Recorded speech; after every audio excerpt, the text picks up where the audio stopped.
Let's get straight to some of these audience questions, shall we? So I believe the first question is from Juliana, is that right? Where's Juliana? Am I supposed to pretend like I'm asking this genuinely?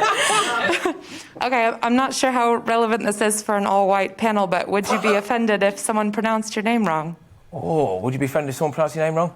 I mean, if you pronounce it through that mask, you'd probably sound too muffled to get it right. But yeah, like people have pronounced my name wrong because I'm called Leo, which is a very esoteric name for Scotland. I was named after my star sign. My brother actually had it worse. He's called Sagittarius. But yeah, I don't think people should get offended if their names are pronounced wrong. And also, like, you know, how many countries are in the world? There's like at least 20.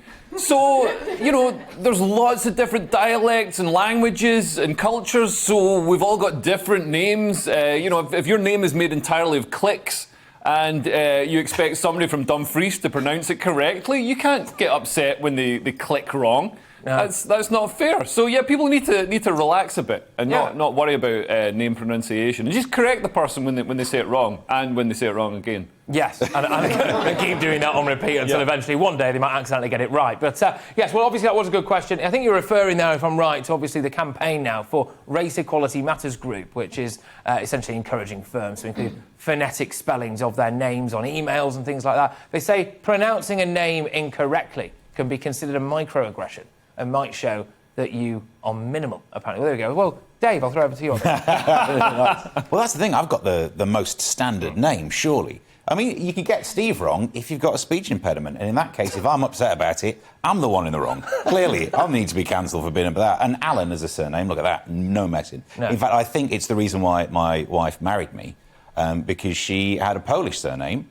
And she was a little bit annoyed at having to... I mean, it was a strong Polish surname. It was also a strong Wi-Fi password, as it turns out. And, yeah, she spent all of her life having to explain how it's spelled down the phone, gets an Alan. I think that's the main reason she was attracted to me, and spends all of her time now going, no, it's two L's. No, it's E-N. But, yeah, surely, no, as long as it's not being done deliberately, like someone calling you Dave, when you know darn well. Well, exactly. Yeah, you know darn well, sir. But, yeah, there's no reason to take offence. I mean, where do you draw the line at mispronouncing it? Whether it's an accent, just saying it differently to how you do, come on, you just...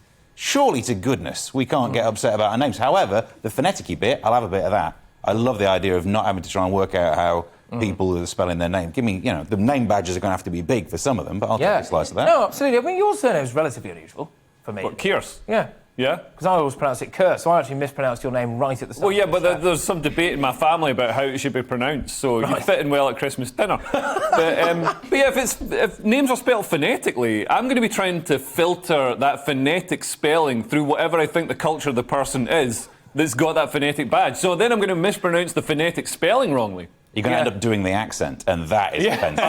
That's when we get cancelled, isn't it, really? I think, yeah, so